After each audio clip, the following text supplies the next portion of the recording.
Hello my dear friends, you're on the Military Summary channel, and today we will discuss the situation in Ukraine on the 3rd of April of 2023. Today we have a lot of very interesting updates, so let's start. And before we start, I would like to remind you that the military authorities of the United States of America today reported and told us that within the next few days they expect the beginning of Ukrainian counteroffensive operation, greatest Ukrainian counteroffensive operation. It's very difficult to understand and determine whether they're going to start this attack this week or maybe today or tomorrow or within the next few weeks. It's very difficult to understand. But the only thing I know for sure that the Ukrainian greatest counteroffensive operation and the terrorist attack in St. Petersburg and the terrorist attack in Melitopol, these three events are highly connected between each other.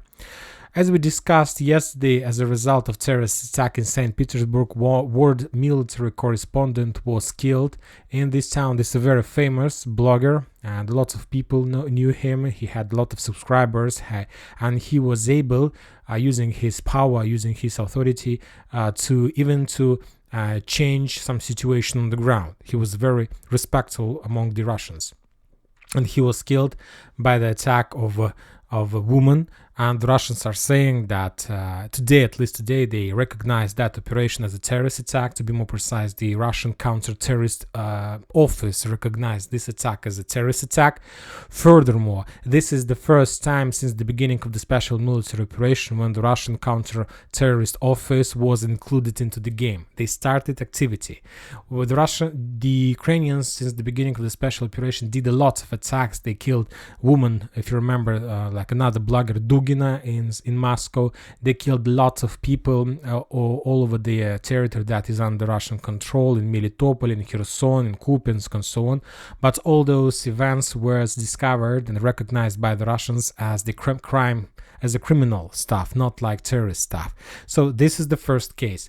And now we understand that these two things are tightly connected because, as we see, as a result of that terrorist attack, by the way, the executor was captured by the Russian police. This is the woman. She has already told a lot of things, and furthermore, the Russian counter-terrorist office told us that this operation was prepared and was controlled by the Ukrainian authorities, by Ukrainian special forces.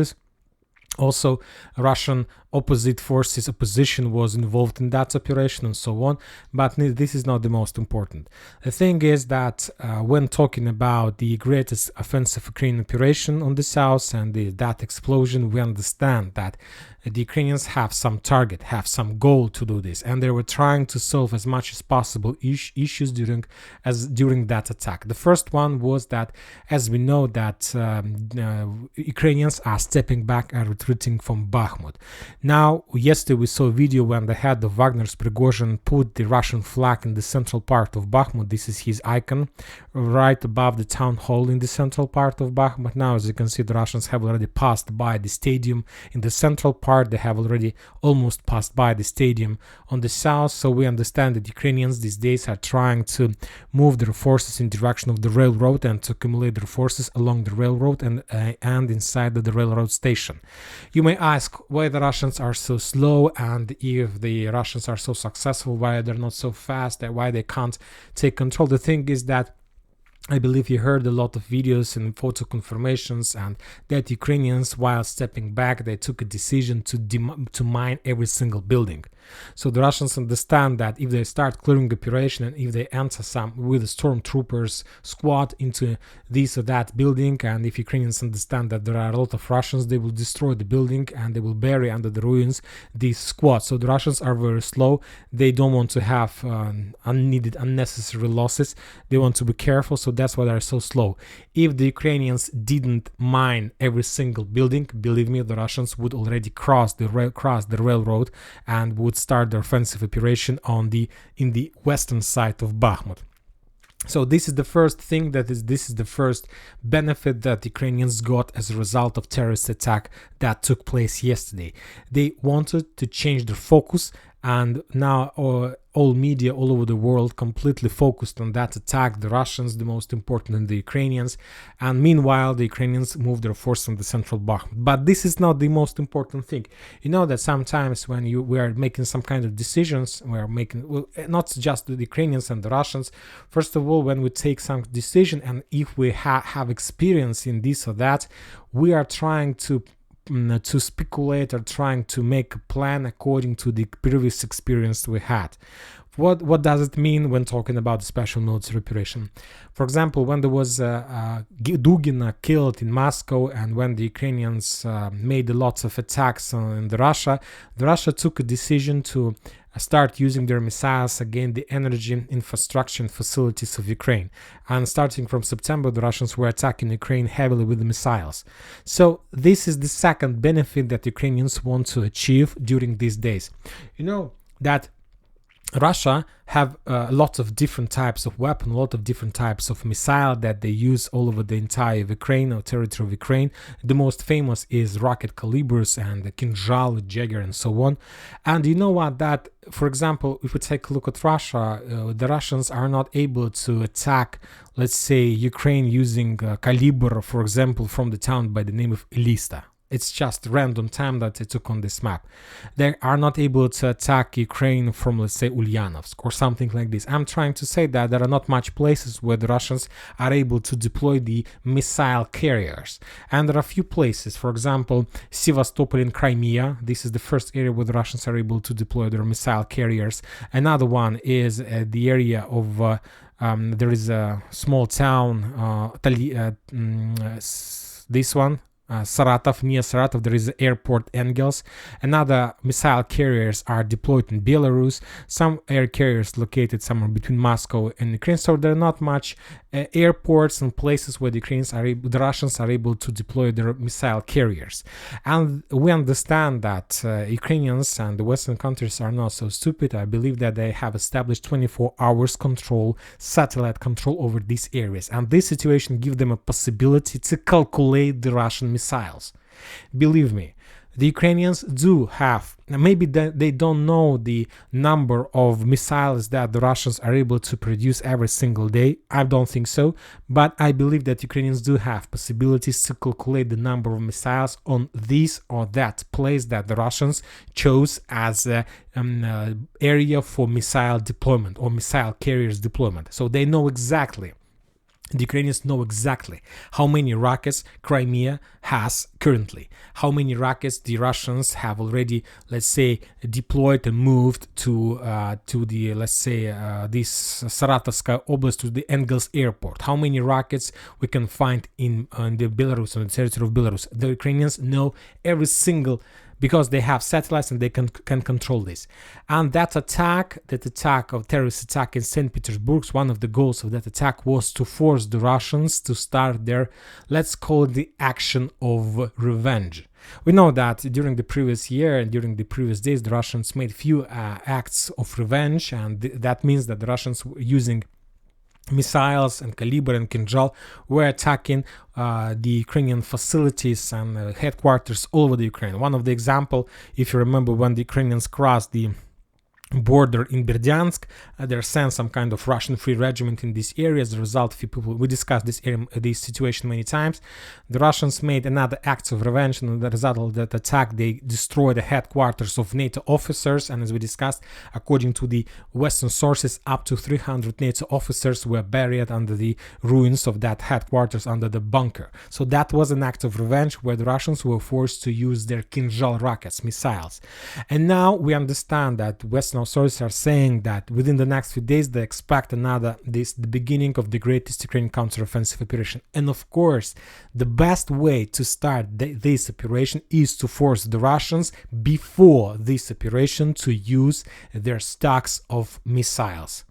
And this is exactly what the Ukrainians were trying to achieve by that terrorist attack in St. Petersburg, by that terrorist attack in Melitopol, by withdrawing forces from Bakhmut. So they want to force the Russians to use those missiles reserves, and the Russians understand this as well. I believe, at least these days, these hours, that shows us that the Russians took a decision not to make any act of revenge on the result of that terrorist attack. We understand that the Russians do have intelligence information saying that soon the Ukrainians are going to start their greatest offensive operation, counter-offensive operation. So the Russians took a decision to save the missiles they have and to use them exactly or at the same day or before the Ukrainians started their pushing. Now you understand the situation. Now let's go to Bakhmut, because we have a lot of very interesting updates from Bakhmut. The Russians are saying, as you can see, that they established control over almost entire central part, and the Ukrainians were forced to step back in the western part. Furthermore, we see that they're very in a hurry. They're in a very hurry. For now, I don't understand why the Ukrainians took a decision to left central part. Maybe we understand that Ukrainians haven't started their unblocking operation of Bakhmut. Maybe they have already prepared everything necessary to begin the counteroffensive operation. The Russians are saying that as a result of clashes on this front line, on Donetsk front line, the Ukrainians lost 297 soldiers, 19 armored vehicles, including one tank, and 5 armored vehicles. So as you can see, artillery system.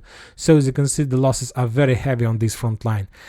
When talking about Avdiivka, there are also very heavy clashes, and today we got a very interesting piece of information.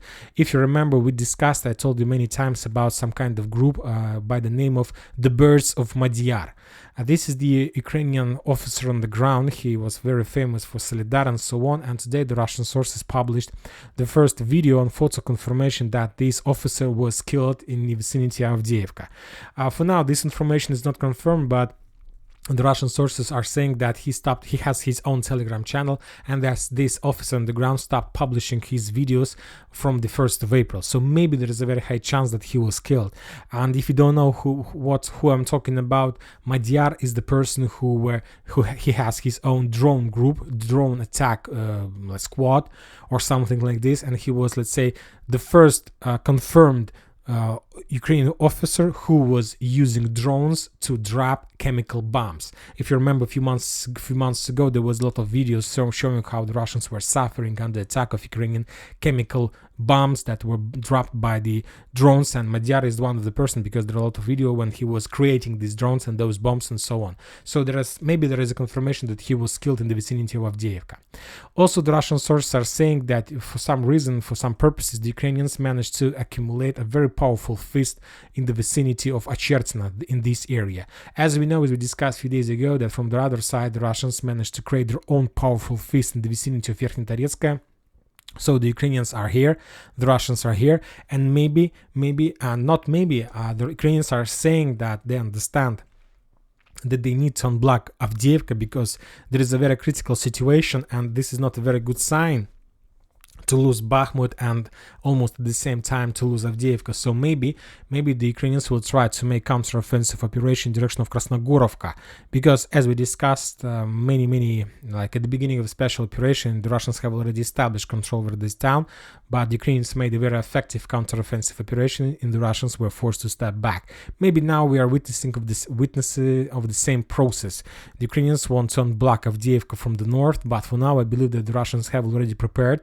2 or 3 weeks passed since the Russians established control over this bridgehead. I believe that they were able to create some trenches, fortification. Furthermore, and as I understand, there are a lot of trenches and fortifications that were prepared by the Ukrainians, so the Russians, I believe, will use them as well. So we'll see. But anyway, the Ukrainians need to unblock Avdiivka or they will lose this bridgehead, and this is not a very good sign before the greatest offensive operation in Zaporozhye and in Ugledar bridge, South Donetsk bridgehead. As we discussed yesterday, we discussed the mines and the places where the Russians prepared fortifications, and as I understand, the Ukrainians are not going to attack in direction of Melitopol. We saw a lot of like dots showing the real disposition of Russian fortifications. Yes, when talking about the Ukrainians, for example, today there was another terrorist attack. They tried to destroy to kill by bomb, using bomb, some kind of some government officer but as far as I understand, he survived. He was just wounded. But anyway, I believe that Ukrainians are going, if they're going to attack from the south, first they will try to attack from Velika Novoselovka bridgehead from this area, trying to get and to cut supply and support, trying to cut connection between the Donetsk and South and Kherson area. And to tell the truth, this is the only thing that the Ukrainians can do, because first of all, they need not just to cut supply and support. First of all, they maybe need to get as close as possible to Mariupol, because Mariupol, yes, from one side we understand that Mariupol is under Russian control, that the Russians managed, as a result of clashes during the previous year, they managed to return control over Mariupol. But there is one important thing.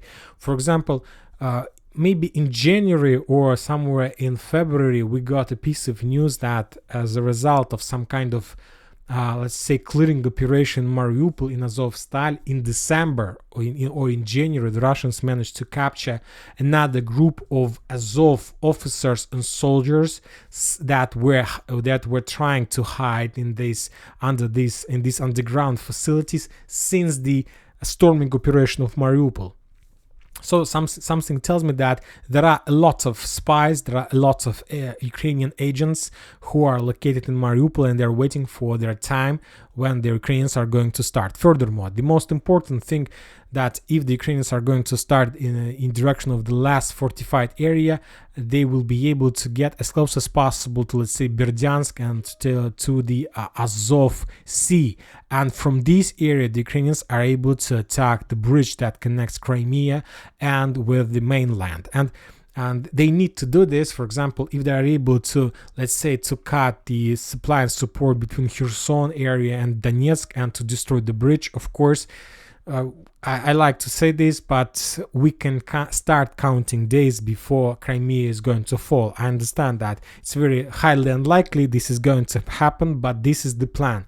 This is the plan, to cut supply between these regions and to destroy the bridge. Furthermore, maybe the Ukrainians are going to use, I believe that Ukrainians have like dozens of plans, dozens of types of weapon, how to destroy bridge and to attack from Berdyansk using missiles is not the only one option. I believe that they will try to destroy this bridge using cars and trucks as they did before, because they don't have two chances. The Ukrainians have just one chance.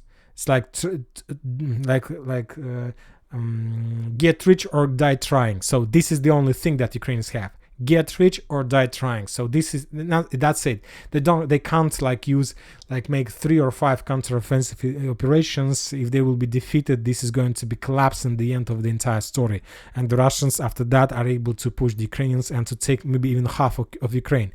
So this is very important. And nobody knows whether the Western countries are going to continue supporting of Ukrainians if they will be defeated. Nobody knows this information. I believe that maybe they will, but at least until the president election of the United States of America.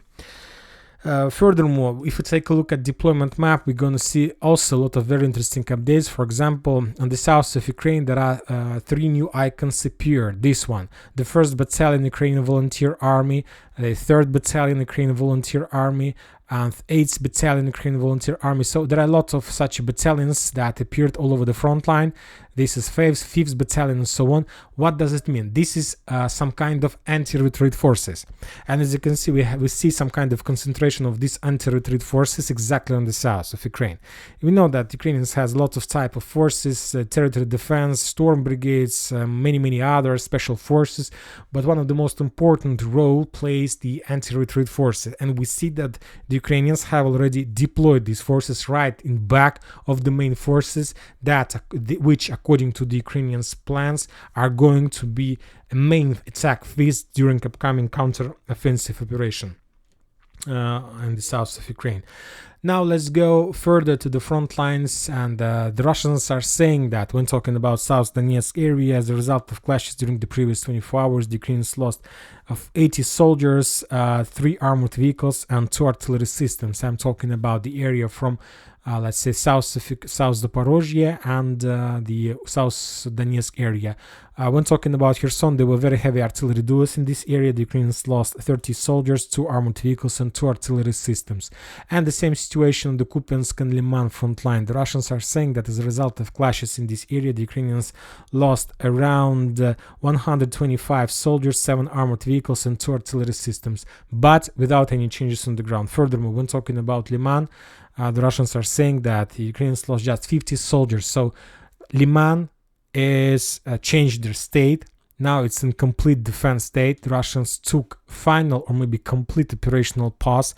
I am not sure how long this operational pause is going to end, but the level of losses of Ukrainians is 50 per 24 hours. So this is the lowest level of the losses, maybe even since the beginning of appearing of this front line. So something has happened there. Maybe the Russians took a decision to collect as much as possible forces before the Ukrainian attack. Anyway, as soon as the Ukrainians started greatest counter-offensive operation, believe me, we're going to see not just one direction of attack. There are going to be maybe even 10 directions of attack, and not just from the Ukrainian side. All the front lines are going to boil for some period of time, for a few days, like 2, 3, 4, 5 days, and either the Russians and the Ukrainians managed to collect and accumulate significant number of forces. The Ukrainian sources are saying that they have more than 1 million army. The Russians are saying that official data, they have more than 550,000 soldiers.